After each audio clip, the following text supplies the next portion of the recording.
we are covering today your database, build it, work it, turn it into your gold mine. So I'm pulling up this slideshow that I shared during the Rev Up series, although we may not stay directly on it. I don't know if we'll make it through the whole thing or not. We'll see. But before we get started, since you two are in person, does anybody have any questions about database? Well, we lost Adriana. Does anybody have any questions about database before I kind of move into it? No. All right. So every time we talk about lead generation, you're going to hear me say it's all about your database. Like I'm going to say it so many times, it's going to be like the other thing that I say that I can't think of right now. But it's all about your database, right? Your sphere of influence or your circle of influence, your COI or SOI is how you'll see it identified. That circle of influence or sphere of influence. That is the people who already, for the most part, know you, love you, and trust you, right? So those are where we're going to get most of our deals from. Okay. So when we talk about learning objectives, like I said, I'm not sure I'm going to make it through all these, but why your database is the foundation of your business, right? We need to start there. The 4 irrefutable laws of your database, we'll talk about that. The circle of opportunities and how to get predictable business, right? So it all relates back. So when we talk lead gen, you're going to hear me say you should have 5 legs of lead gen over and over and over again. One of those should always be your database, your sphere of influence, your circle of influence, those people that are already in your database that would recognize your name when it pops up, or those people that you interact with on a regular basis because they should be in your database and they're not in your database, those still count too. So don't cross those people off your list because you're like, Amy, I don't use a database. I guess this doesn't apply to me. Use a database. Okay, it doesn't matter whether you use Boomtown. It doesn't matter whether you use Real Suite. Is that what it's called? OneSuite. It doesn't matter whether you use a spreadsheet. It doesn't matter if you use a Rolodex. Figure out some system that works for you to be able to track your people and systematically connect with those people on a regular basis. Okay, that's our goal. Systematic connection on a regular basis. It's kind of the same idea like when you think of your farm, right? It's frequent area of repetitive marketing. That's what farm stands for. Well, ultimately, you need to farm your database too. Okay, that doesn't mean you have to show up on their door every month, but we need to have frequent and repetitive communication, and we'll talk about what that looks like here shortly. Okay. The other forms of lead gen, right? So we'll just cover all 5. Circle of influence, sphere of influence should always be your number 1. That's your number 1 focus. As a new agent, you should be diving into your database first. And if you're like, Amy, my database, nobody's going to move. That's okay. They don't have to move. They may be looking to build their investment portfolio, or they may know people that are looking to buy or sell properties, right? So we're looking for referrals, and we're looking for adding to portfolios, or we're looking for action on their own. So we'll take any of those actions as progress in the right direction. That's why we dig into our database. Okay. And it doesn't have to be salesy, which we'll talk about here in a minute as well. But your database is the core value of your business, right? It's going to help generate that steady stream of leads and business. And it's going to become your biggest asset. So it's your legacy and your exit strategy. So at some point, you might decide that I no longer want to sell houses. Okay. And we want you set up for the future when that time comes. So if you build your database, if you work your database, if you're consistent about it, and you've got a proven, like, hey, every year out of my database, I get 27 deals, then you can take that and be like, hey, Brittany, I'm done with real estate. I'm ready to bow out, but I want somebody to continue working it. Will you continue to work my database, and you can charge them a flat fee to just take over your database, right? Exit strategy, or you could collect referral fees off that database until you die. So it's your exit strategy. I didn't finish my 5 legs of lead gen, so we'll go back, right? Circle of influence, sphere of influence. Second one's leads from listings. Anytime you have listings, you should be generating leads. Your ultimate goal should be listing based. So you have more listings, or at least equal listings to buyers. And those listings, we like them because we use them for leverage, and they're going to generate additional business. In addition to those two, you will have 3 additional legs of lead gen. It could be farm, open houses, cold calling, foreclosures, expireds, FSBOs, social media, YouTube videos. Like the list is it's an endless possibility when it comes to those additional 3 legs of lead gen. But again, today we're going to focus in on your database. As always, if you have any questions, just unmute yourself, raise your hand, do something so you catch my attention, or just be like, Amy, stop. And then I'll stop and you can ask your question. I'm really passionate about the database, mainly because my business has been based on repeat and referral business for several years now. And I can generate business just based on repeat and referral business without having to lead gen. That doesn't mean I should not lead gen. I should still lead gen, but having that repeat and that referral basis just makes it consistent, and then the lead gen adds to the growth of your business. So when we look at our database, right? Plan your work, work your plan. So how many connections are you going to have? Remember, I said we should have systematic connections in our database. What type of connections? How often? What will the connections cost, right? And always stay top of mind. So for the most part, most of our connections are going to be free, because they're going to be like text messages and phone calls or sending out an email. So most of those are going to be free. We may want to mail stuff out. We may host events. So we're going to plan those things as well. So we need to plan. We did touch on this if you attended the class last week, where we talked about finishing the year strong. We talked about your business planning, right? Sitting down and figuring out what those connections are going to be specifically for your database for the rest of the year and moving into next year. What do those touches look like? How often are we going to be in contact with them? What type of connections are we going to make with them? How often are we going to send them emails? How often are we going to mail them something? Are we going to call them, text them, social media? What is that going to look like? And then we want to put it on a calendar, and we want to live by that calendar year after year after year. Okay. And then keep in mind too, that if we put something on our calendar, like, oh, we're going to mail something to our database or do a pop by to our database in September, then we probably need to put it in our calendar in August to plan for that activity, right? We need to put together the pop by or decide what we're going to send in the mailing, design it, have it ready to go so that it can mail out whenever that date is in August, okay, or September. And you want to track. Please track your interactions. How many dials did you make? Adriana said that she is doing her lead gen right now. So she's sending out text messages. She needs to track how many text messages she sent, how many responses she received. Out of those responses, how many turned into a referral or how many turned into an appointment. Out of those appointments, right? Out of the referrals, how many turned into an appointments? And out of the total appointments, how many turned into a listing or a buyer? And then out of those listings or buyers, how many closed, right? That's our conversion ratios. And if we're tracking our data well, how many calls did we make? How many doors did we knock?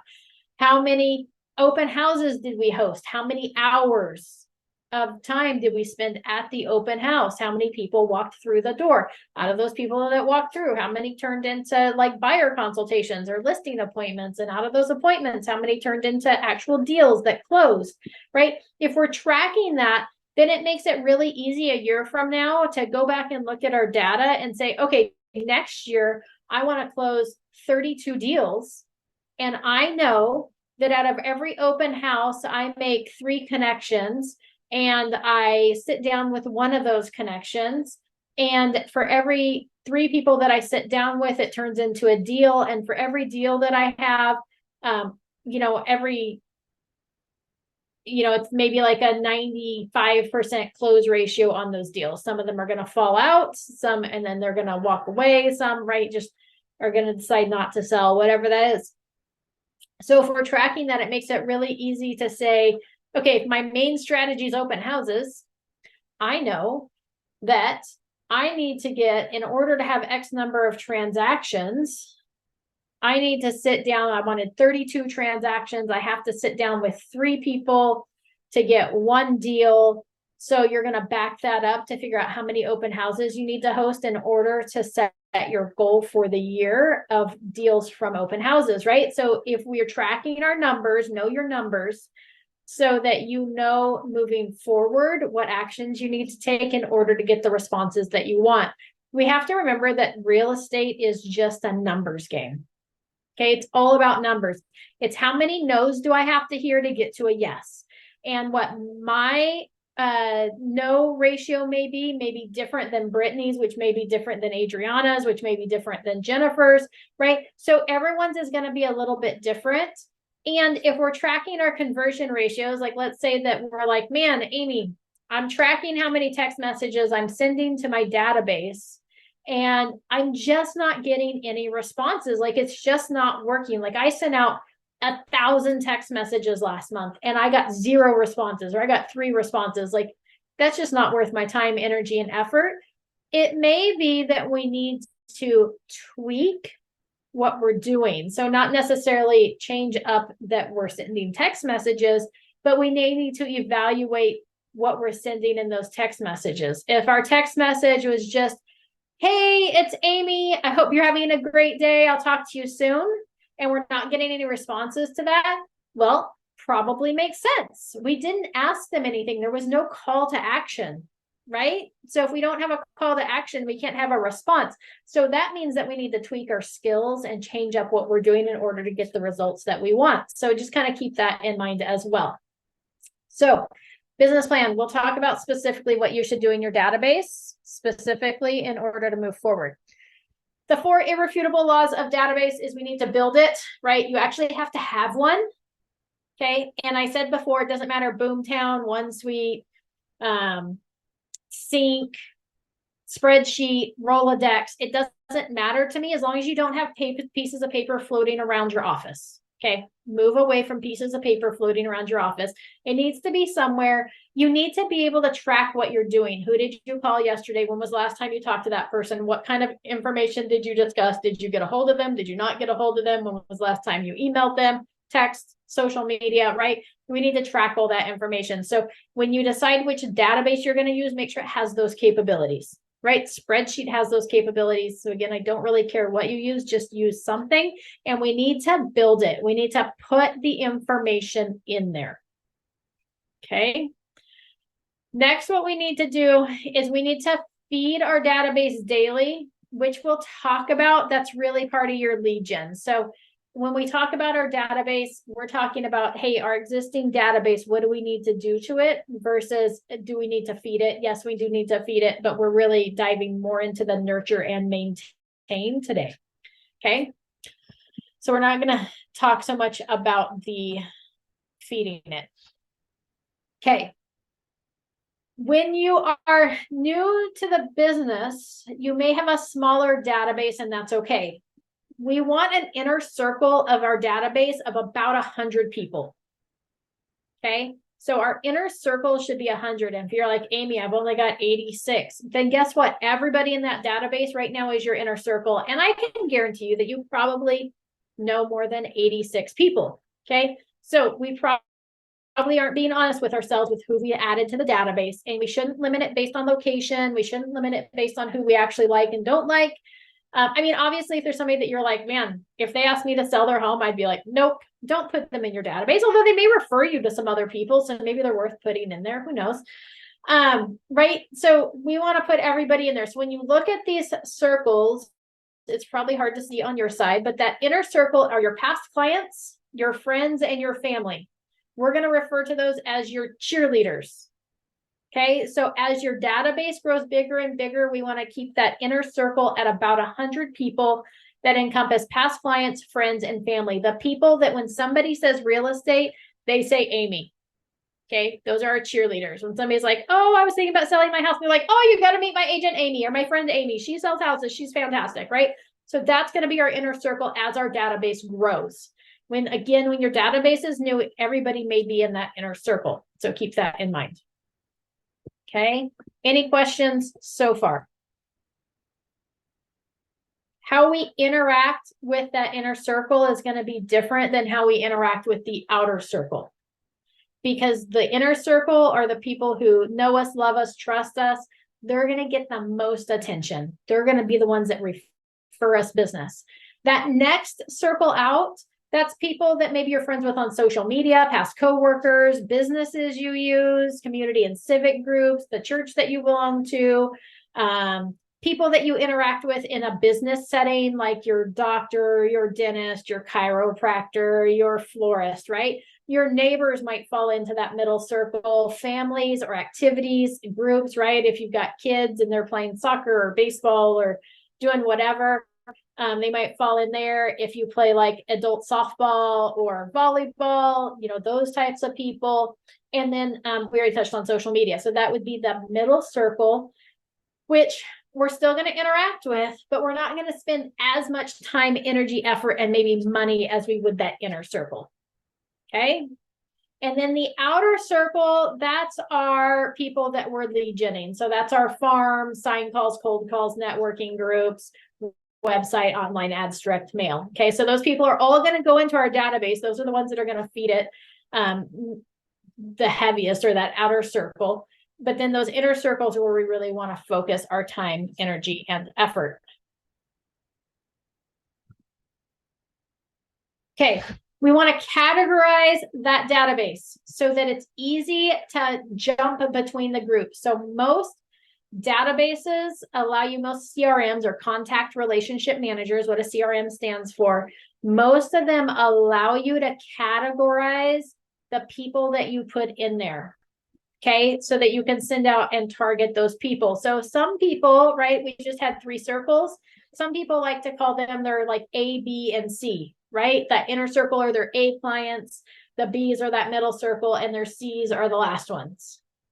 Okay, you might have D's too, that like relative that you're like, man, I wouldn't want to sell his house, but if he referred somebody to me, I might, then maybe we call them D's. Okay, so, or you could call them like gold, platinum, or platinum, gold, silver, or gold, silver, bronze, right? Or 1, 2, 3, right? Or inner, middle, outer. It doesn't matter. Just categorize it in a way that you know what you're referring to, right? So we want to set that up. We're going to separate your contacts by source so you can identify those potential customers versus referral sources, right? Who is referring? Who is a friend? Who was referred to me? Who did I meet at an open house? So we want to organize those as well. So just kind of know that we want to categorize and organize our database so that it makes it really easy to sort through those people, so that when it comes time to go do pop buys and you're looking for your inner circle, you can go in there and sort it by our A clients, and we know exactly who we're going to take pop buys to. Okay. In addition, we want to take notes in our database every time we interact with these people in our database, whether it's a planned interaction or a not planned interaction. We want to add notes in there so that the next time we interact with them, we know exactly what it was that we connected with them last on. You also are going to want to set up tasks in there or reminders that tell you when to contact them again. Okay. We're going to skip this one. Nurture your database, right? That's all this is about. Nurture your database. Oh, I think I skipped over something, probably because your lovely faces were covering it because you're on the bottom of my screen right now. But when we talk about our database, think of it this way. And I just had another conversation with another agent this week about this, that, well, in fact, here, hold on. Let me pull up the conversation because it was a really good conversation. I think it was yesterday. All right. So the question came in with, when you talk about calling, texting, and posting to sphere of influence or circle of influence, does that mean everyone you know or just past clients, right? And as I said, everybody should be in your database. But as your database grows larger than 100, we want to have that inner circle of 100. So we'll talk about how to interact with those. So my answer to her question was everyone is ideal, right? And she talked about, well, that feels so overwhelming. And I said, well, if you're looking to convert, right, clients or get referrals, and even someone who doesn't, you're looking to convert, right? So we're looking to convert somebody who hasn't done business with us or past clients, somebody that was referred to us. We're looking to convert them to clients. We want them to do deals or refer us to other people, right? And then, so if you had 500 people in your database, right? So we've been talking, oh, well, if your database isn't at 100, then when you get to 100, we need to circle in our inner circle. And if your database, let's say your database was 500 people, I can guarantee you that most you people probably know 500 people in that circle of influence. Okay, and if you continually added to that database out of your phone contacts, out of your Facebook or Instagram or social media contacts, like you could probably get the people that you interact with, your doctors, dentists, grocery store clerks that you see on a regular basis, you could probably grow your database to 500 pretty easily. So if your database was 500 people, right? And we're going to talk about how to systematically connect with those. But one contact that we're going to have is we're going to call them one time per quarter. Okay. So once every 4 months, we're going to call them.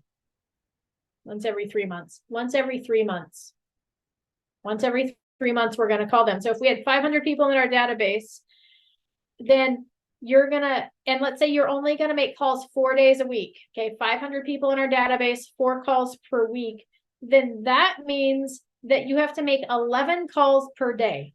Okay, who can dial 11 numbers per day for 4 days a week? Everybody raise your hand. Okay, it's not that hard. So don't worry about how big your database is. Once it begins growing to a point that's non-manageable anymore, you're going to have enough deals that you're going to add support to your team, which we can also talk about in the future, right? So, that was the question that I got asked, and that's how I broke it down, right? If you had 500 people in your database, that's 11 calls a day, 4 days a week, every week of the year. Okay. And then the other question was who gets pop buys, which we'll talk about again here, how we're going to systematically touch all the people in our database. But again, if you really want to break it down to like those top 100, your cheerleaders, your rah-rah, your that inner circle. When we looked at the other page, right, it was past clients, friends, family, and that was kind of all that encompassed our inner circle, those cheerleaders. So if we had 100 of those, we really want to do pop buys for those 100 people once a quarter as well. But again, when we think about, oh my gosh, 100, but if we broke it down by week, then that's 12 weeks a year, and then that's only like 7 or so per week that you would need to do a pop buy for, or you could do them all in 1 week a month or 1 week a quarter. So it's not going to be overwhelming when we break it down. Okay.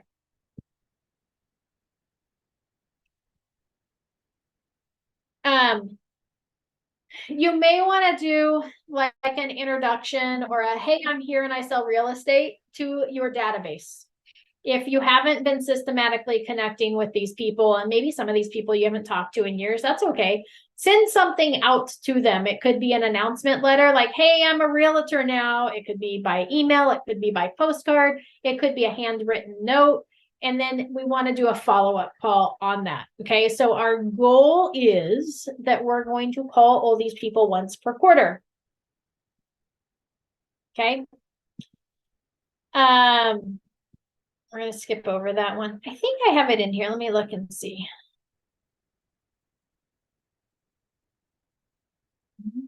All right. For your database, those people that know your name, okay, we're connected with them. If our name popped up on their phone, they would probably recognize our name. This is not for cold leads. This is for those that already know our name. Okay. Chances of getting them to answer are probably higher. We're going to do what's called a 36 to convert. Okay. This is how you're going to get them to convert into transactions. Your goal is to get them to either buy, sell, invest in real estate, or refer you to somebody that wants to do one of those 3 things. And we're going to do a minimum of 36 interactions per year. It's probably going to be closer to 42. Okay, but minimum of 36. And if you're like, Amy, why do you say minimum of 36? Because, glad you asked. Statistics show that if we interact with our database, those people who know our name, a minimum of 36 times a year, so if we systematically interact with them 36 times a year, then our conversion ratio of people to our database to deals is 12 to 1. For every 12 people in that database, it's going to come to one transaction. Okay, does that make sense to everybody? If we're systematically connecting with our database at a minimum of 36 interactions per year, we will get a 12 to 1 ratio of people in our database to deals. Okay, so if you had 100 people in your database, I should be able to do math better than this, but today I can't do it. It should result in 8 transactions. Okay, 200 should be closer to 16. 300 be closer to 24. Do you see where I'm going with this? Like, grow your database and systematically connect with them. On that 36 to convert, it should be 4 phone calls. That's 1 phone call per quarter. So every 3 months, we're making a phone call. So if I call 11 people today and I have conversations with them, then, or even if I don't, I'm going to put them on my calendar to touch base with in, again, this is July. So we've got July, August, September. It would be October. You're going to connect with them again in October. Okay. I do recommend a 3-step approach when you make your phone calls. You're like, Amy, what is a 3-step approach? Well, that means that if I had 37 people to connect with this, well, let's say 44. My example that I told you on my conversation was 11 phone calls a day for 4 days a week, which is a total of 44 phone calls this week. Okay. So let's say that I was supposed to make 44 phone calls this week. On Monday, I might decide to be really diligent and say, hey, I'm going to make all 44 phone calls on Monday. It's not that hard to make 44 dials because half those people, or probably more, aren't going to pick up. So I'm going to call them up. If they answer right, I'm going to have what's called a Ford sandwich conversation with them, which is family, occupation, recreation, dreams. We're going to talk about where they're at, what they're doing, how the family's doing, what their plans are for the summer, whatever it is. Then we're going to dive into the business portion of our phone call. And we're going to talk about, hey, just want to let you know that I'm currently in real estate, or, whatever it might be. Do you know anybody looking to buy, sell, or invest in real estate? If you're nervous about calling people, number one, if you haven't called them in a while, you could just be like, oh my gosh, I'm so sorry I haven't touched base with you sooner. I've totally lost touch with, the people that I hold near and dear to my heart. I'm sorry I haven't called you sooner. How are things going, right? We're just going to apologize, and we're just going to have a conversation about building relationships, just family, occupation, recreation, dreams. We may leave it there and say, well, I'll make sure that it's not so long in between the next time I call you and like it was this last time, right? And leave it at that. Then in 3 months, when you call them again, then you can dive into the business portion of it. But if it's somebody that you have regular conversations with, you're not embarrassed to phone call them up, family, occupation, recreation, dreams. You don't have to touch on all 4, but that's kind of your goal, is just build relationship, get to know them. Then you're going to go into the business portion. And if you need a jumping board for that, or a springboard for that, it could be, hey, we're having a contest in my office, and the person with the most referrals wins. So who do you know that's looking to buy, sell, or invest in real estate? Right? Super simple, super easy. We blame it on the office. I'm trying to win a contest, right? People like to help you win things. They're competitive by nature. So that makes it really easy. And you could have a competition amongst each other if you didn't want to lie to people. And then after you ask that question, you're going to wrap up again with Ford. So whatever it was that you talked with on the beginning, you're going to revisit on the end to show them that you were listening, wish them well on their vacation. Gosh, I hope that promotion comes for you at work. I hope work gets better. I'm so sorry you've been sick.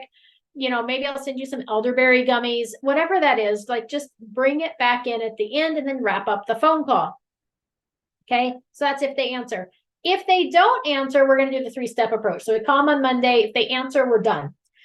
If they don't answer, we're going to leave a message. Penny, it's Amy. I was just calling to touch base with you. I'll try you later this week.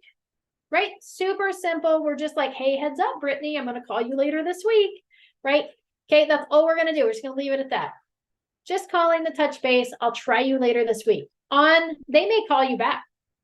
Right? Fabulous. That's even better. But if they don't, come Wednesday, so we're gonna Monday and then Wednesday, or it could be like Tuesday if you wanted to, we're gonna call them again. Okay. We're gonna call all the people that didn't answer on Monday, we're gonna call them the next day. If they answer, fabulous. Again, we just do that forward conversation that we talked about in the initial, and then we're done. If they don't answer, then we might not leave a message this time. We might shoot them over a text message. Hey, it's Amy. I was just hoping to touch base to see how things were going. I'll try you again later this week. Right? We're not asking them to necessarily call us back. If they do, great. But if not, it's not a big deal, because ultimately we don't really want them interrupting the last half of our day when we're trying to work anyways. We'd rather try to connect with them on our terms. So we're not super worried about that, but we're giving them a heads up that we're going to call them again. Okay. So again, first call, if they answer, we're done. If they don't answer, we leave a voicemail. Second day that we call, if they answer, again, we're done. If they don't answer, we leave them a text message. We're going to call them again, either, so it could be like Monday, Wednesday, Friday. It could be Monday, Tuesday, Wednesday. It could be Monday, Tuesday, Thursday, whatever it is. We're just trying to try to keep it in the week. We're going to call them a third time. If they answer, again, we dive into the forward sandwich. We have that conversation with them. And if they don't answer, I would leave them a voicemail as well as a text message. And it's going to sound very similar to each other. Something like, hey, it's Amy. I'm really sorry we weren't able to connect this week. I hope you're doing well. If you ever need anything, don't hesitate to reach out. I'm here for you. Right? Something like that. And I would probably leave the same thing in the voicemail that I do in the text message, and I would do both. Okay, that leaves me off the hook that, hey, I'm not going to call you again. I'm sorry I missed you. I'm here for you. Okay, if they're friend or family, it could be that. If they're like a real estate acquaintance, you may be like, hey, if you need anything real estate related, never hesitate to reach out, right? So you could make it more specific if you wanted to, but that's your plan. The end of that week, all those people get scheduled to connect with in 3 months. Okay, so it's the last week or second to last week of July. We're going to connect up with them the second to last week of October. So we're going to put that on our calendar to call them the second to last week of October. Then come next week, we've got 44 new people we're going to call. We're just going to repeat. Does that make sense to everybody? The 3-step approach.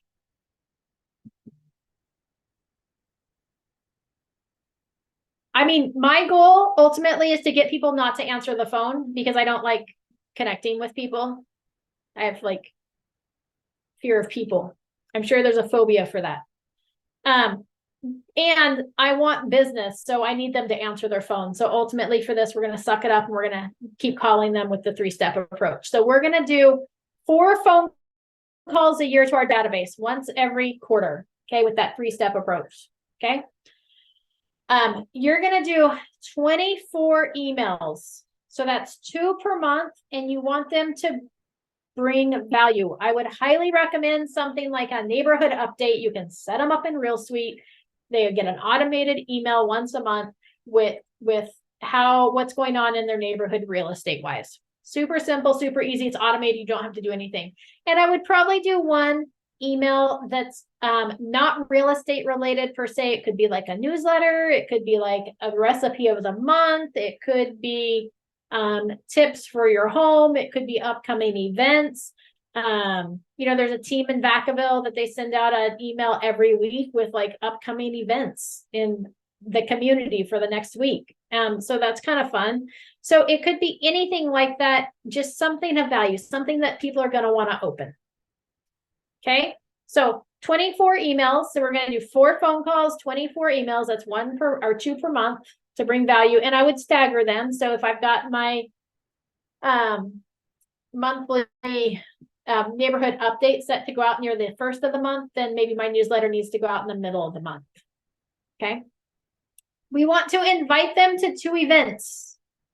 Okay, it could be like National Night Out. It could be, we talked about in the office, like it'd be fun if you enjoy going to happy hour, like every week, invite some people to your happy hour. It's only 2 per year. So if we were supposed to call for, if you invited like 10 or 15 people per week to happy hour, some of them aren't going to show up. Maybe 2 or 3 would show up, and then you can get together and connect with those people. Okay. Now, ultimately, the event invites and the mailed items or pop buys, those are going to be mostly for that inner circle, that closest 100. And you may want to expand it out to that second ring as well. Okay. Remember, we talked about 3 rings. We have our cold, like our C ring and our B ring, which is people that maybe we're trying to move into that inner circle. So we want to do that. So 2 event invites. Okay. It could be something as simple as like, hey, there's a concert in the park this week and I'm headed down there. I hope to see you there. Do you think, do you attend those? Right. I'd love to see you there, type thing. Right. Or it could be that you rent out a theater and you invite people to come watch a new movie.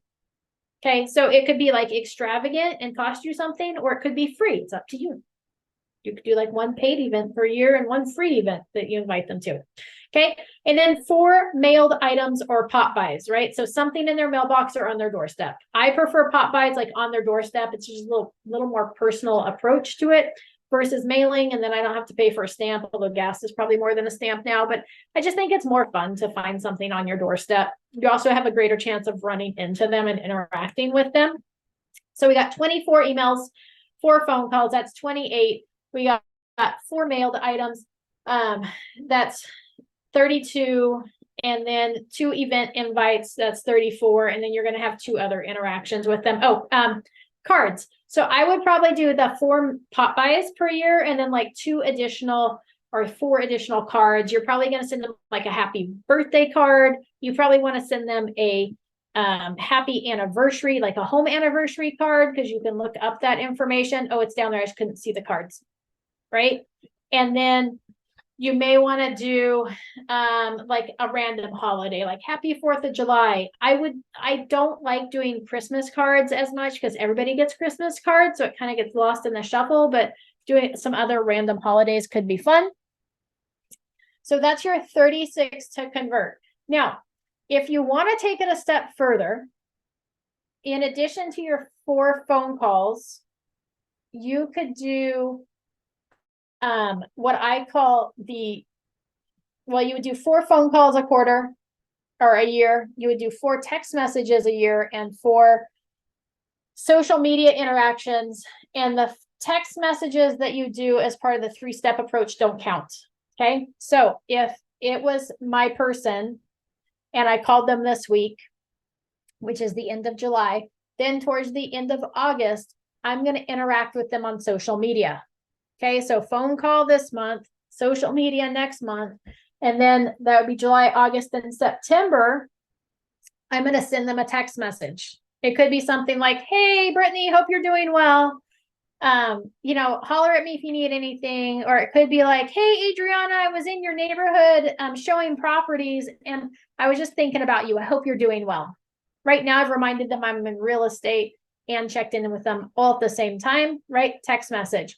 And then we're going to repeat that. So, right. So we call this month, we social media interact in August, and we text message them in September. Then come October, we're going to call them again. November, we're going to interact with them on social media, and December, we're going to text them again, and we're just going to repeat. Okay. That bumps your interactions, like your voice to voice interactions or your more personal interactions with them, up to a total of 12 per year. Okay. Which gets your touch up there quite a bit higher. Does that make sense to everybody? Can I just say something that may or may not motivate people to make calls? Because I hate it. I get anxiety. Yes. And so today I didn't call. I'm not going to lie. I sent messages. And 2 out of the 10 people that I text called me back saying they're thinking about buying. So, just FYI. FYI. And that was out of 10. So, yeah, I know. I hate it. I dread it, but I mean, you never know who's going to be like, oh, by the way, be like, hey, by the way, I'm thinking about buying, or, Yes. So, and how sad would we be if we heard and they were like, oh, yeah, we just bought a house because we didn't know you were in real estate, or we forgot? We'd be sad. We'd cry. right? I would cry. See, cry. Okay, so 36 to convert. So with those people in our database that know our name, we're connected. We're going to do the 36 to convert, and I highly recommend closer to a 42 to convert. It may be actually higher than that, because you would do 4 phone calls, 4 text messages, and 4 social media interactions, 24 emails. Okay, so we're up to 36, 2 event invites. That gives us to 38. 4 mailed items or pop buys. That would get us to 42. And then 2 cards gets us to 44. Okay. With 44 systematic interactions with the people in our database that know our name, we will get a 12-to-1 return on that. Okay, if you do it systematically. And it may not happen in 2 months. It may take longer than that, because we have to get to all those interactions. But I highly recommend doing that. And I would create systems and processes around our database before I create systems and processes around an open house or around a farm. Like, you still want to do those things and dabble in those things, but we may not master them until we've mastered our database. Because ultimately, here's what happens is that when we work our farm or we work our open house, we're going to put those people in our database. And if we don't have a systematic approach to follow up with those people as well, then it doesn't matter that we did the open house. We might get the 1 lead today, but the leads that we could have had like next month and the month after and 6 months from now that weren't quite ready at that time, they're going to go with somebody else, because we didn't systematically reach out to them, because we don't have a plan in place surrounding our database. Okay, does that make sense to everybody? Yes, no, maybe so. I know it's making sense to Adriana. Yes. It's taken like 3 years. Right? Okay, so Yes. let's say, oh, who was that?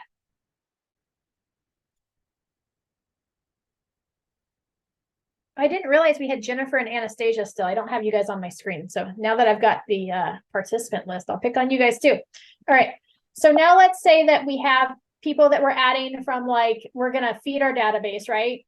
So first we're going to put our sphere of influence in there. We want to do at least 19 connections with those people that we add to our database that don't know our name. Okay, so if they know our name, they would recognize us. If we call, we're going to automatically move them to that 36 to convert, or the 44 to convert. I'd highly recommend that 44 to convert. Okay. But if they don't know our name, we met them at an open house, they may not remember us, then we're going to put them in our database and do 19 to connect. So remember when I talked about, like, oh, we've got that circle, we've got the inner circle, the middle circle, and the outer circle, and we're going to spend most of our time, energy, and effort with that inner circle and that middle circle. That's our 36 to convert. Okay, those people that already know our name, we're going to spend most of our time with there. And especially if there are cheerleaders, we're going to spend even more time. So we may save like the event invites for the people that are our cheerleaders, or even like the event and the pop buys. We'll still have 36 touches with everybody else, but maybe those are the ones that we bump to like 44 interactions, right? But those people that don't know our names, we're going to spend less time, energy, and effort on them. So we're going to do what's called a 19 to connect. We want them to start responding to us. Our goal is a response. Okay. For those people, we are going to do 4 phone calls per year, right? 1 per quarter. So everybody in your database gets 1 call per quarter. There's no ifs, ands, uts, or buts about it. Everybody gets 12 emails. So I would do that 1 email per month that brings value. I wouldn't even necessarily we may not even know their address. So they may just get like your newsletter or your recipe of the month or your events coming up in the area, right? Just something that's going to bring value. They're going to want to open and look at. May invite them to 1 event per year, and they're going to get a couple mailers per year, right? Think about what you want to mail out. It could be like a fridge magnet with the calendar on it. It could be like a, maybe you mail them out once a year, the value of their house or values of houses in the neighborhood, right? Like just something of value that's going to show up in their mailbox.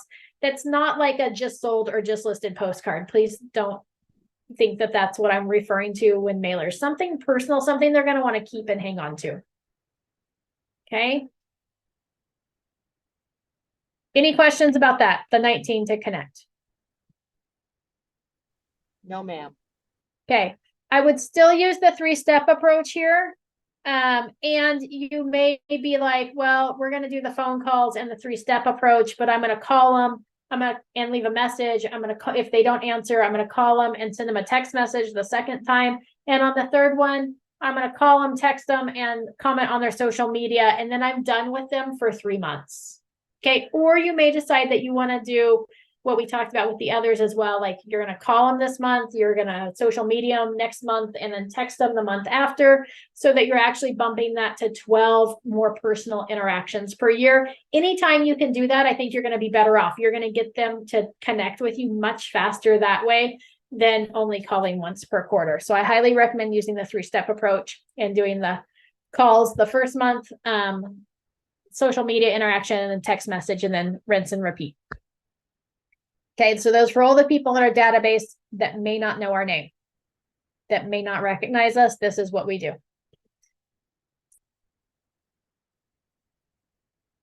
We talked about the Ford sandwich already, of how we're going to have those conversations. We're going to start with Ford, then business, then close with Ford, family, occupation, recreation, dreams. We talked about the 3-step approach, that you're going to call, leave message, call number 2 if they don't answer, send the text message. Call number 3, I would leave message and send text, and then we move on. We'll call them again in 3 months. Okay. So that's your database, right? What was the official title of today's lesson? I will find out. It was build it, work it, turn it into your gold mine, right? So build it, work it, turn it into your gold mine. So number 1, you have to have a database. Number 2, we want to feed it. Number 3, we want to work it. And we're going to use either like the 44 to convert or a 19 to connect.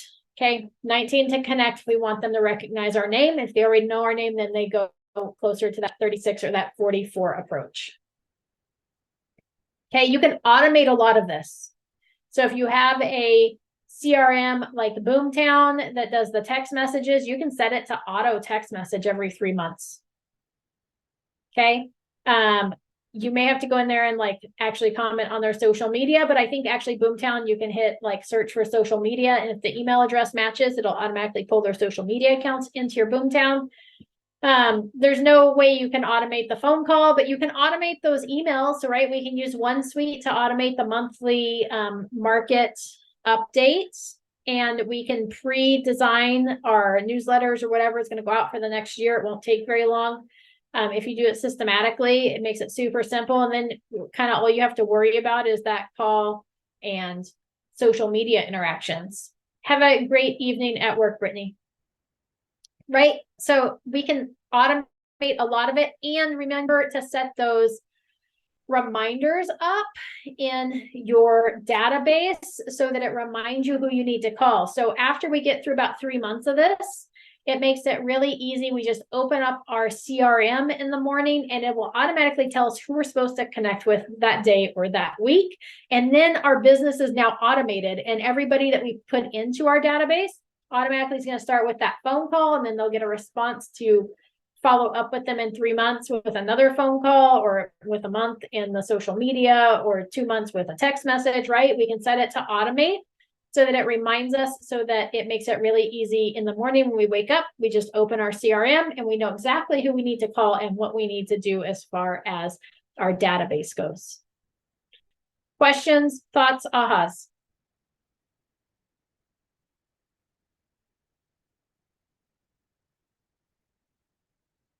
Everyone's good. Jennifer, are you using a CRM at the moment? I was using I guess it's Sync, the one that comes with OneSuite, but I put everything in it, but I didn't really get it down with the automation part. Okay. So, and then I'm kind of thinking of trying out the Boomtown, like just transferring over and trying out the automation there instead of learning the Sync. Perfect. Perfect. I think you'll like it. I think Boomtown will help you. So if you extract all your people out of the other database, I think they'll help you. You contact Boomtown, you send them over your list, and they'll actually put it all in there for you. Of course, you have to set up the automations and the reminders and stuff, but I think they'll help to do the import for you.